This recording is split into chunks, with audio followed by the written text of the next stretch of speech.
Hi hello నమస్తే welcome to our YouTube channel Janavani. Please subscribe our channel. తమిళనాడులో ఏప్రిల్లో జరగబోతున్న అసెంబ్లీ ఎన్నికలపై దేశవ్యాప్తంగా ఆసక్తి వ్యక్తమవుతోంది.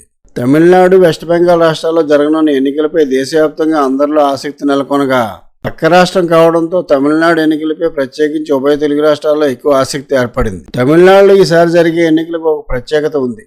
తమిళ సినిమాల్లో గత 15 సంవత్సరాలకు పైగా నెంబర్ 1 హీరోగా కొనసాగుతున్న దళపతి విజయ్ రాజకీయాల్లోకి వచ్చి తమిళ వెట్రికజగం టీవీకేని స్థాపించారు. ఆయన రాజకీయ పార్టీ స్థాపించాక జరుగుతున్న మొట్టమొదటి ఎన్నికలుగా వీటికి ప్రత్యేకత ఏర్పడింది. తమిళనాడులో గత అసెంబ్లీ ఎన్నికలు కూడా ప్రత్యేకత ఉంది. తమిళ రాజకీయాలను గత కొన్ని దశాబ్దాలుగా శాసించిన అన్నాడీఎంకే అధినేత్రి జయలలిత, డిఎంకే అధినేత కరుణానిధి మరణించిన తర్వాత జరిగిన తొలి ఎన్నికలు అవి.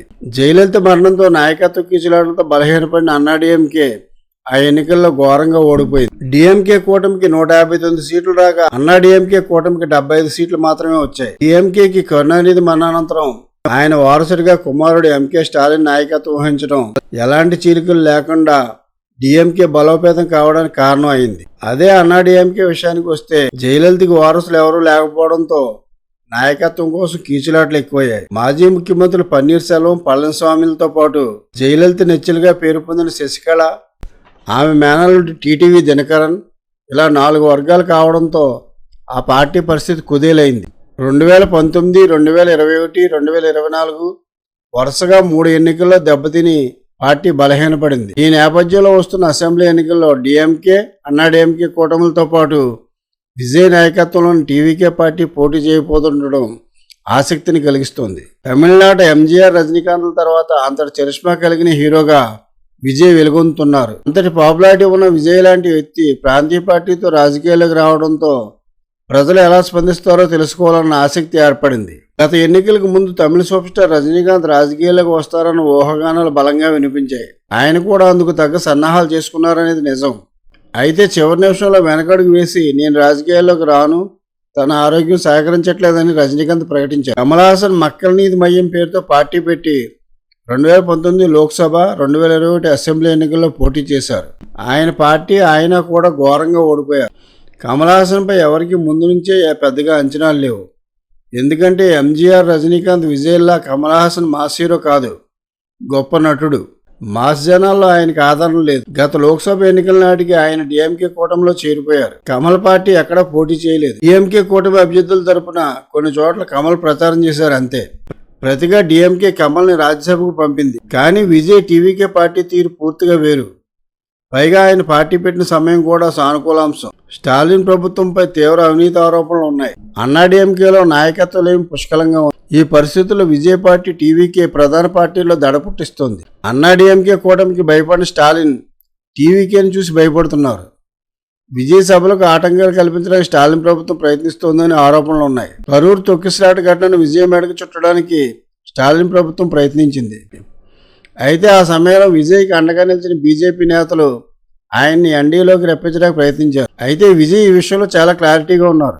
బీజేపీ తమకు సైద్ధాంతిక శత్రువు అయితే డిఎంకే రాజకీయ శత్రువుగా ప్రకటించారు. అంతేకాదు మరో అడుగు ముందుకు వేసి రాబోయే ఎన్నికల్లో తమకి డిఎంకేకి మధ్యనే పోటీ ఉంటుందని, అన్నాడీఎంకే కూటమి అసలు పోటీలోనే లేదని ప్రకటించారు.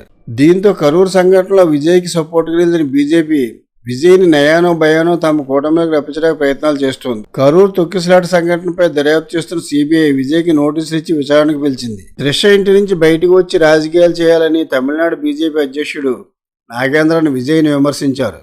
విజయ్ చిత్రం జననాయకన్ రిలీజ్ కాకుండా సెన్సార్ బోర్డు ద్వారా అడ్డుకుంది బీజేపీ. ఇలాంటి సమయంలోనే విజయ్కి మరో షాక్ తన ఇంటి నుంచే తగిలింది. విజయ్ నుంచి విడాకులు కోరుతూ అతని భార్య సంగీత కోర్టు నోటీసులు పంపింది. విజయ్ ఒక నటితో అక్రమ సంబంధం పెట్టుకున్నట్లు తనకు 2021లో తెలిసిందని, ఆ సంబంధాన్ని వదులుకుంటానని తనతో చెప్పి మళ్ళీ ఆమెతో సంబంధాన్ని కొనసాగిస్తున్నాడని ఆమె నోటీసులో పేర్కొన్నారు. అయితే ఆ నటి పేరు ఆమె ఎక్కడా పేర్కొనలేదు. ఇది జరిగిన 3 రోజుల తర్వాత విజయ్ తన రియాక్షన్ మాటలతో కాకుండా చేతల్లో చూపించి మాస్టర్ స్ట్రోక్ ఇచ్చారు. విజయ్ త్రిష్తో కలిసి ఒకే కారులో ఓ పెళ్లి వేడుకకు హాజరయ్యారు.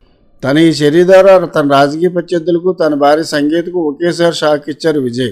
తనని ఇబ్బంది పెడితే చాలా విషయాలు బయట పెట్టాల్సి వస్తుందని బెదిరించిన సంగీతకు ఆ ఛాన్స్ ఇవ్వకుండా త్రిష్తో తన రిలేషన్ విజయ్ స్వయంగా ప్రజలందరి ముందు బయటపెట్టినట్లయింది. అలాగే తన పార్టీ శ్రేణులకు తనని అభిమానించే ప్రజలకు కూడా విజయ్ అంతకు ముందే స్పష్టమైన సందేశం ఇచ్చారు. తన పర్సనల్ లైఫ్లో వచ్చిన పరిస్థితులను చూసి తనని అభిమానించేవారు బాధపడడం తనకు బాధ కలిగిస్తుందని, ఈ పరిస్థితులను తాను చూసుకోగలనని, మీరు ప్రజా సమస్యలపై దృష్టి పెట్టండి అని విజయ్ సందేశం ఇవ్వడం ఆయనలోని పరిణతిని తెలియజేస్తుంది. ఈ సంఘటనల తర్వాత విజయ్ని ఎన్డీఏలోకి తీసుకొచ్చే బాధ్యతను బీజేపీ ఆంధ్రప్రదేశ్ ఉప ముఖ్యమంత్రి పవన్ కళ్యాణ్కి అప్పగించిందని వార్తలు వచ్చాయి. పవన్ విజయ్తో సంప్రదింపులు చేస్తున్నారని, విజయ్కి 40 నుంచి 50 సీట్లు ఇవ్వడానికి ఎన్డీఏ సిద్ధంగా ఉందనే వార్తలు మీడియాలో వచ్చాయి. విజయ్ నుంచి కూడా సానుకూల స్పందన ఉందని మీడియా ఓదరగొట్టింది. అయితే టీవీకి అధికార ప్రతినిధి ఈ ప్రచారాన్ని నిష్కర్షగా ఖండించారు.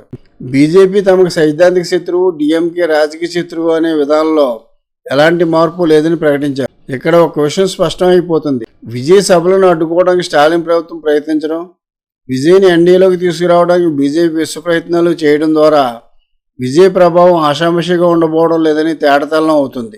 తమిళ రాజకీయాల్లో విజయ్ టీవీకే పార్టీ ప్రభావవంతమైన శక్తిని స్పష్టమైపోతుంది. విజయ్ పార్టీ పట్ల తమిళ యువత, మహిళల్లో ఆదరణ స్పష్టంగా తెలుస్తుంది. టీవీకే పార్టీకి మరో ప్లస్ పాయింట్ విజయ్ ప్రసంగాలు. విజయ్ తను చెప్పదలుచుకున్న విషయాన్ని సూటిగా స్పష్టంగా చెబుతున్నారు. ఎక్కడా తడుముకోవడం లేదు. జననాయకన్ సినిమాని ఆపేసి బీజేపీ ఇబ్బంది పెట్టినా, సభలకు ఆటంకం కలిగిస్తూ డీఎంకే ఇబ్బంది పెట్టినా, కూటమిలో చేర్చుకోవడానికి ఎన్డీఏ ఒత్తిడి పెట్టినా, వ్యక్తిగత విషయాలు రోడ్డెక్కి వివాదాస్పదమైన విజయ్ ఎక్కడా తగ్గడం లేదు.